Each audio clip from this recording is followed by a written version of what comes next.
Hi, welcome to Padnika Maths. AP into Maths మా 5th chapter Linear Inequalities. Exercise 5లో first రోమన్లో 4th problem దాకా last వీడియోలో complete అయిపోయింది కదా. 5th ప్రాబ్లం నుంచి ఈ వీడియోలో చూద్దాం. Solve the inequalities in exercises 5 to 12 for real x. ఇట్లాంటి సాల్వ్ చేయమన్నారు. ఏది అని ఇవ్వలేదు కదా, న్యాచురల్ నెంబర్సా, ఇంటీజర్సా, రియల్ నెంబర్సా అని. అలాంటప్పుడు మనం ఏం కన్సిడర్ చేసుకోవాలి? రియల్ నెంబర్స్గా తీసుకోవాలి. ఆల్రెడీ లాస్ట్ వీడియోలో చెప్పాను కదా. Fifth one 4x plus 3 less than 5x plus 7. ఎలా చేస్తాం? ఈ 5x నెట్ సైడ్ పంపేయండి. 4x minus 5x less than 7 plus 3 సైడ్కి వస్తే -3. సో ఇది ఏమవుతుంది? 5లో 4 పోతే 1 minus x, పెద్ద నెంబర్ మైనస్ కదా. సో -x less than 7లో 3 పోతే ఎంతమా? 4. ఇక్కడ xకి మైనస్ ఉంది. అప్పుడు ఏం చేయాలి? మల్టిప్లయింగ్ విత్ మైనస్ అయినా చేయండి, లేదా డివైడింగ్ బై -1 అనే చేయండి. ఏమవుతుంది చూడండి. Multiplying with -1 on both sides. రెండు సైడ్స్ -1తో మల్టిప్లై చేస్తున్నా. అప్పుడు ఏమవుతుంది? -x into -1 4 into -1. ఎప్పుడైతే నెగిటివ్ నెంబర్తో మల్టిప్లై చేసినా డివైడ్ చేసినా సింబల్ చేంజ్ అవ్వాలి. లెస్ దాన్ సింబల్ కాస్త గ్రేటర్ దాన్ సింబల్ అవుతుంది. Minus into minus plus x into 1 x greater than 4 1s 4 పెద్ద నెంబర్ మల్టిప్లికేషన్ కాబట్టి plus into minus minus. x greater than -4. Therefore x belongs to greater than -4 మా. -4 కంటే పెద్దవి ఏంటి వస్తాయి? -3, -2, -1, 0, 1, 2, 3, 4 and so on infinity దాకా. అంటే ఇదే చిన్న number. So x belongs to -4, infinity. This is our answer. అర్థమైందా? చాలా సింపుల్ ప్రాబ్లం కదా. ఎప్పుడైతే ఎక్స్కి మైనస్ వచ్చిందో -1తో మల్టిప్లై చేస్తుందో అప్పుడు లెస్ దాన్ సింబల్ కాస్త గ్రేటర్ దాన్ సింబల్ అయింది. ఎక్స్ గ్రేటర్ దాన్ -4 అంటే ఇదే చిన్న నెంబర్, ఇంకా మిగిలినవన్నీ పెద్దవే. So -4 to infinity. ఓకేనా? క్వశ్చన్ చూడండి, మేము ఇచ్చారు 3x - 7 గ్రేటర్ దాన్ 5x - 1. ఈ +5x ఇటు సైడ్కి వస్తే -5x, ఈ -7 ఇటు సైడ్కి వెళ్తే +7. సో 5లో 3 పోతే 2, పెద్ద number symbol minus. So -2x greater than 7లో 1 పోతే 6. ఇక్కడ dividing with -2 on both sides. -2తో డివైడ్ చేస్తున్నా. So -2x by -2 6 by -2. ఎప్పుడైతే నెగిటివ్ నెంబర్తో డివైడ్ చేస్తామో గ్రేటర్ దాన్ సింబల్ కాస్త లెస్ దాన్ సింబల్ అవుతుంది. ఈ సింబల్స్ గుర్తుపెట్టుకోండి. ఎప్పుడైనా సరే మల్టిప్లికేషన్ కానీ డివిజన్ కానీ నెగిటివ్ నెంబర్స్తో జరిగితే గ్రేటర్ ఉంటే లెసర్, లెసర్ ఉంటే గ్రేటర్ అవుతుంది. చాలాసార్లు చెప్తున్నా నేను. -2 -2 cancel. X less than 2 1s 2 3s అమ్మ. ఇక్కడ మైనస్ ఉంది కదా. So X less than -3. Therefore X belongs to ఏమవుతుంది? -3 కంటే చిన్నవి. అంటే -4 -5 -6 అలా ఇన్ఫినిటీ దాకా వెళ్తుంది. -3 కంటే చిన్నవంటే అవే కదా. సో ఏమవుతుంది ఇక్కడ? -∞, -3. -3 కంటే చిన్నవి. సో -∞ దాకా వెళ్తుంది కాబట్టి -∞, -3. అర్థమవుతుందా? -3 కంటే చిన్నవంటే ఏమొస్తాయి? -4 -5 -6 -7 అలా ఎక్కడి దాకా వెళ్తుంది? -∞ దాకా. ఓకేనమ్మా? అర్థమైందా? నెక్స్ట్ చూడండి, 7th one 3 into x minus 1 less than or equals to 2 into x minus 3. Just multiply చేయండి. 3x minus 3 1s 3 less than or equals to 2x minus 3 2s 6. ఈ ప్లస్ 2x ఇటు సైడ్కి పంపండి. -2x less than or equals to -6 -3 ఇటు సైడ్కి వస్తే +3. 3xలో 2x పోతే x less than or equals to 6లో 3 పోతే 3, పెద్ద number symbol minus. x less than or equals to -3. -3 కంటే చిన్నవి, కానీ ఇక్కడ ఈక్వల్స్ టు సింబల్ కూడా వచ్చింది. Therefore x belongs to same ఇలాగే కదా. -∞, -3 ఈక్వల్స్ టు సింబల్ రావడం వల్ల ఇటు సైడ్ క్లోజ్డ్ బ్రాకెట్ వస్తుంది. ఈక్వల్స్ టు సింబల్ లేకపోతే open bracket, equals to symbol అంటే క్లోజ్డ్ బ్రాకెట్. అంతే తేడా. అర్థమైందా? మన నెక్స్ట్ ప్రాబ్లం చూద్దామా?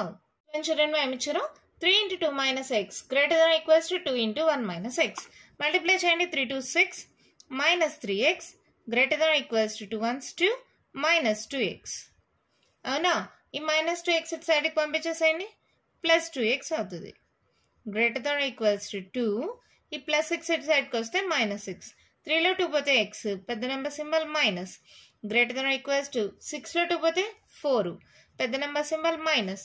ఇప్పుడు ఏం చేయాలి? -1తో మల్టిప్లై చేస్తాం. Multiplying with -1 on both sides. ఎప్పుడైతే నెగిటివ్ నెంబర్తో మల్టిప్లై చేస్తామో సింబల్ చేంజ్ అవుతుంది కదా.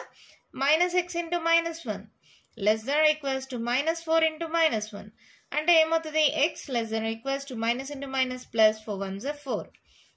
x less than equals to 4 అంట. దేర్ఫోర్ x బిలాంగ్స్ టు 4 కంటే చిన్నవి మా.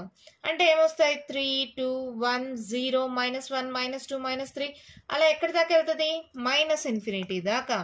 సో -∞, 4 ఈక్వల్స్ టు సింబల్ ఉంది కాబట్టి క్లోజ్డ్ బ్రాకెట్. ఓకేనా?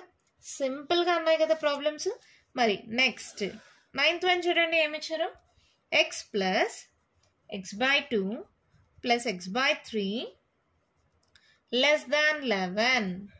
సో ఏం చేస్తాం? ఎల్సిఎం తీసుకోండి మా. 3 2s 6 ఎల్సిఎమా. ఇదేం లేదు కాబట్టి 6తో మల్టిప్లై అవుతుంది. 6x. ఇదేమవుతుంది? x/2 ఇంటూ 6 మా. 2 1s 2 3s 3x. x/3 into 6. ఏదైతే ఎల్సిఎం తీసుకున్నామో ప్రతి టర్మ్ని దాంతో మల్టిప్లై చేయాలి. ఫస్ట్ ఇది x ఇంటూ 6 6x అయింది. x/2 into 6 2 1s 2 3s 3x అయింది. ఈ ఎల్సిఎం తీసుకోవడం కొందరికి రావట్లేదని కామెంట్స్లో చెప్పారు, వాళ్ళ కోసం చెప్తున్నా అంతే. x/3 ఇంటూ 6 ఎల్సిఎం తీసుకున్నాం కదా. 3 1s 3 2s so 2x less than 11. అవునా? సో ఇదేమవుతుంది చూడండి. 3 4 5 5 10 11. సో 11x లెస్ దాన్, ఇక్కడ చూడండి మా 11 ఈ 6 మల్టిప్లై అవుతుంది. సో డివైడ్ అవుతుంది, ఇటు సైడ్కి వస్తే మల్టిప్లై అవుతుంది. అవునా? x లెస్ దాన్ 11 ఇంటూ 6 11 మల్టిప్లై అవుతుంది, ఇటు సైడ్కి వస్తే డివైడ్ అవుతుంది. 11 11 cancel. x less than 6. Therefore x belongs to ఏమవుతుంది? 6 కంటే చిన్నవి. అంటే 5 4 3 2 1 0 -1 -2 -3 అలా -∞ దాకా వెళ్తుంది. So x belongs to -∞, 6 equals to symbol లేదు కదా, ఓపెన్ బ్రాకెట్. అర్థమవుతుందా? లెస్ దాన్ వస్తే -∞ దాకా వెళ్తుంది మా. గ్రేటర్ దాన్ వస్తే +∞ దాకా వెళ్తుంది. ఇది ఒక చిన్న గుడ్డి గుర్తు. గ్రేటర్ దాన్ సింబల్ వస్తే +∞ దాకా వెళ్తుంది. లెస్ దాన్ సింబల్ వస్తే -∞ దాకా వెళ్తుంది. ఓకేనా? క్వశ్చన్ చూడండి ఏమిచ్చారు? x/3 greater than x/2 + 1. First it side LCM తీసుకోండి. x/3 greater than 2 LCM x plus 2 1s 2. ఇప్పుడు క్రాస్ మల్టిప్లై చేసుకోండి. 2 ఇంటూ x 2x గ్రేటర్ దాన్ 3 ఇంటూ x ప్లస్ 2. ఓకేనా? ఇలా క్రాస్ మల్టిప్లై అవుతుంది. ఓకే కదా? 2x గ్రేటర్ దాన్ 3x ప్లస్ 3 2s 6. ఈ plus 3x ఇటు సైడ్కి పంపండి. 2x minus 3x greater than 6. 2xలో 3x పోతే x పెద్ద number symbol minus x greater than 6. ఇప్పుడు ఏం చేస్తాం? Multiplying with -1 on both sides. అప్పుడు ఏమవుతుంది చూడండి. Multiplying with -1 on both sides. -x into -1. ఇప్పుడు ఏమవుతుంది? సింబల్ కాస్త greater than symbol less than అయింది. 6 ఇంటూ -1. అవునా? సో ఇదేమవుతుంది? x less than -6. Less than symbol వచ్చింది కదా. దేర్ఫోర్ x బిలాంగ్స్ టు ఏం రాయాలమ్మా? -∞, -6 ఈక్వల్స్ టు సింబల్ లేదు కదా, ఓపెన్ బ్రాకెట్. అర్థమైందా? నెక్స్ట్ ప్రాబ్లం చూద్దామా? క్వశ్చన్ చూడండి ఏం ఇచ్చారు? 2 into 2x plus 3 -10 less than 6 into x minus 2. First దీన్ని సాల్వ్ చేసుకోండి. 2 2s 4x plus 3 2s 6 -10 less than 6x minus 6 2s 12. అవునా? ఇది ఏమవుతుంది? 4x ఈ ప్లస్ 6 ఇటు సైడ్కి వస్తే -6x లెస్ దాన్ -12. ఈ 10 6 మా. 10లో 6 పోతే ఎంత? 4 కదా. ఇక్కడ ఏమవుతుంది? ఇది -4 అవుతుంది. ఈ -4 ఇటు సైడ్కి వస్తే +4. అర్థమైందా? 10లో 6 పోతే 4. ఇక్కడ పెద్ద నెంబర్ సింబల్ -4. ఆ -4 ఇటు సైడ్కి వస్తే +4 అయింది. ఇప్పుడు చూడండి 6లో 4 పోతే 2. పెద్ద number symbol -2x less than 12. 12లో 4 పోతే ఎంతమా? ఎంత? 6 7 8 -8. చూడండి మా, రెండు సైడ్స్ మైనస్ ఉంది, ఇక్కడ -2తో డివైడ్ చేద్దాం. Dividing with -2 on both sides. అప్పుడు ఏమవుతుంది? -2 ఎప్పుడైతే నెగిటివ్ నెంబర్తో డివైడ్ చేస్తామో లెస్ దాన్ సింబల్ కాస్త గ్రేటర్ దాన్ సింబల్ అయింది. -2 cancel, minus cancel, 2 1 2 4 x greater than 4. Greater symbol వస్తే ఎక్కడి దాకా వెళ్ళాలి? ఇన్ఫినిటీ దాకా. So 4, infinity equals to symbol లేదు కాబట్టి రెండు సైడ్స్ ఓపెన్ బ్రాకెట్. ఓకేనా? మరి 12th one క్వశ్చన్ చూడండి ఏమి ఇచ్చారు. 37 - 3x + 5 greater than or equals to 9x - 8 into x - 3. Solve చేయండి. 37 - 3x plus into -5 greater than or equals to 9x minus 8 into x, 8x minus into minus plus 8 3 is 24. అవునా? So ఇది ఏమవుతుంది? -3x 37లో 5 minus చేయండి మా. ఎంత? 32 కదా. 7లో 5 పోతే 2, 32 plus 32 greater than equals to 9xలో 8x పోతే ఎంత? x plus 24. ఇలా కొంచెం సింప్లిఫై చేసుకుంటే ప్రాబ్లం ఈజీ అయిపోతుంది. -3x ఈ ప్లస్ x ఇటు సైడ్కి వస్తే -x greater than equals to 24 plus 32 ఇటు సైడ్కి వెళ్తే -32. అవునా? 3 4 -4x greater than equals to 24 32. 32లో 24 పోతే ఎంత? 12 12లో 4 పోతే 6 7 8. సో క్యారీ అయిన చిహ్నం 2లో 2 పోతే 0. సో 8. పెద్ద నెంబర్ సింబల్ మైనస్. అవునా? ఇప్పుడు ఏం చేయాలి? Dividing with -4 on both sides. అప్పుడేంటి? -4x by -4 -8 by -4. ఎప్పుడైతే నెగిటివ్ నెంబర్తో డివైడ్ చేస్తామో గ్రేటర్ దాన్ సింబల్ కాస్త less than equals to symbol అయిపోయింది. -4 cancel, minus cancel, 4 1 4 2. So x less than equals to 2. Less than symbol వచ్చిందంటే ఏం చెప్పచ్చు? -∞ దాకా వెళ్తుంది. Therefore x belongs to -∞, 2. అంతే, మన ప్రాబ్లం అయిపోయింది. ఇక్కడ ఒక్కటి చూడండి మా, ఈక్వల్స్ టు సింబల్ ఉంది కదా. సో క్లోజ్డ్ బ్రాకెట్ పెట్టండి. బై మిస్టేక్ మర్చిపోయాను, మీరు మాత్రం మర్చిపోద్దండి. ఈక్వల్స్ టు సింబల్ ఉంటే మాత్రం ఖచ్చితంగా క్లోజ్డ్ బ్రాకెట్ ఉండాలి. ప్రాబ్లమ్స్ అర్థమవుతున్నాయి కదా, చాలా ఈజీగానే ఉన్నాయి కదా. ఏంటి ఇక్కడ సాల్వేషన్ అంతా నార్మల్గానే చేస్తాం, నార్మల్ ఈక్వేషన్ సాల్వ్ చేసినట్టే. ఇక్కడ నెగిటివ్ నెంబర్తో మల్టిప్లై చేసినా డివైడ్ చేసినా లెస్ దాన్ ఉంటే గ్రేటర్ దాన్ ఉంటే లెస్ దాన్ సింబల్స్ మారుతుంది. ఒక్క పాయింట్ గుర్తుపెట్టుకోండి. ఇంకో పాయింట్ ఏంటి? ఈక్వల్స్ టు సింబల్ ఉంటే ఖచ్చితంగా క్లోజ్డ్ బ్రాకెట్ పెట్టాలి, ఈక్వల్స్ టు సింబల్ లేకపోతే ఓపెన్ బ్రాకెట్ పెట్టాలి. ఈ రెండు పాయింట్స్ మర్చిపోద్దండి. ఓకేనా? మన నెక్స్ట్ ప్రాబ్లం చూద్దామా. వన్ క్వశ్చన్ చూడండి మా ఏమిచ్చారు. Ravi obtained 70 and 75 marks in first 2 unit tests. Find the minimum marks he should get in the third test to have an average of at least 60 marks. ఇలాంటి model problem మనం already ఒక example problem చేసాం కదా last వీడియోలో. So ఇప్పుడు ఏంటి? Ravi got 70 and 75 marks in first 2 unit test.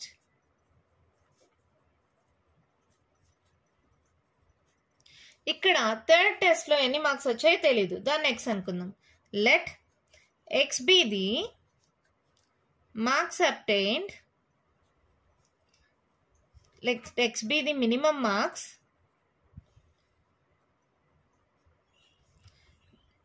that Ravi have to score. Ravi has to score in the third unit test. ఈ steps అనేది ఉన్నది ఉన్నట్లే రాయాలా అని ఏం లేదు మా, మీ ఇష్టం. కానీ సెంటెన్స్ రాసేది కొంచెం మీనింగ్ఫుల్గా రాయండి అంతే. మ్యాథ్స్లో పర్ఫెక్ట్గా రాయాలి, ఇలాగే రాయాలని ఏం ఉండదు. స్టెప్స్ కొంచెం మీనింగ్ఫుల్గా చదవడానికి కరెక్ట్గా ఉండేలాగా చూడండి. Ravi got 70 and 75 marks in first 2 unit test. Okay, ఇది క్వశ్చన్లో ఎలా ఉందో అలాగే రాశారు. Find the minimum marks he should get in the third test అన్నారు కదా. Let x be the minimum marks that Ravi has to score in the third unit test అని రాశారు అంతే. ఇక్కడ ఏమన్నారు? To have an average of at least 60 marks అన్నారు. Average అంతా 60 marks ఉండాలి, అట్లీస్ట్ 60 అంటే ఏంటి? 70 + 75 ఇక్కడ x అనుకున్నాం కదా, వీటి యొక్క యావరేజ్ 1 2 3 by 3 అట్లీస్ట్ అంటే minimum. So greater than equals to 60 ఉండాలి. అంతేనా? సో 70 + 75 ఎంత అవుతుంది? 145. So 145 plus X greater than equals to 6 3s are 18 మా 180. 60 × 3 చేసా 180. ఓకేనా? సో ఇప్పుడు ఏమవుతుంది? X greater than equals to 180 minus 145 కదా. 180లో 145 సబ్ట్రాక్ట్ చేయండి. 10లో 5 పోతే 5, క్యారీ అని ఇచ్చింటాం 7, 7లో 4 పోతే 3. So X greater than equals to 35. అంతేనా? అయిపోయింది. సో ఏం రాస్తారు ఇక్కడ? Ravi has to get minimum 35 marks in the third unit test to have an average of at least 60 marks. మీరు ఎలా రాశారు మేడం స్టెప్స్ అంటారా? ఇవన్నీ క్వశ్చన్లో ఉండే స్టెప్స్ ఏమో. ఇక్కడ ఉంది కదా స్టెప్, దీన్ని కొంచెం మాడిఫై చేశా. రవి అని పేరు రాసుకున్నాను. Ravi has to get minimum ఎంత? 35 marks. Minimum 35 marks in third test to have an average of at least 60 marks. ఓకేనా? ఎంత సింపుల్గా ఉంది కదా. First test second test marks ఇచ్చేసారు. థర్డ్ టెస్ట్ మార్క్స్ తెలీదు, ఎక్స్ అనుకున్నాను. యావరేజ్ అన్నారు కాబట్టి 1 2 3 టర్మ్స్ కాబట్టి బై 3 చేసాం. యావరేజ్ అట్లీస్ట్ 60 అంటే మినిమం, ఇదే తక్కువ. So greater than equals to 60 తీసుకుంటాం. సాల్వ్ చేస్తే X greater than equals to 35 వచ్చింది. అంటే మినిమం 35 మార్క్స్ లేదా 35 కన్నా ఎక్కువ రావాలి. So Ravi has to get minimum 35 marks in the third unit test to have an average of at least 60 marks. అర్థమైందా? దీంతో ఫస్ట్ రోమన్లో ఉండే ప్రాబ్లమ్స్ కంప్లీట్ అయిపోయామా. నెక్స్ట్ వీడియోలో సెకండ్ రోమన్లో ఉండే ప్రాబ్లమ్స్ డిస్కస్ చేద్దాం. ఈ వీడియోలో నేను చెప్పిన ప్రాబ్లమ్స్లో ఇంకా మీకు ఏమైనా డౌట్స్ ఉంటే కామెంట్ బాక్స్లో అడగండి. మీకు కానీ ఈ వీడియో నచ్చినట్టయితే లైక్ చేయండి, షేర్ చేయండి, నా ఛానల్ని సబ్స్క్రైబ్ చేసుకోండి. Thank you.